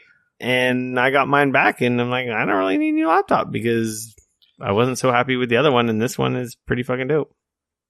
Yeah, and that'll last about 2 weeks, and then you'll realize that 2 gigs of RAM and a 10-year-old Core 2 Duo isn't really cutting it, and then you'll be back ordering Zen books. So, she's fine. It runs great, man. All she does is browse the internet.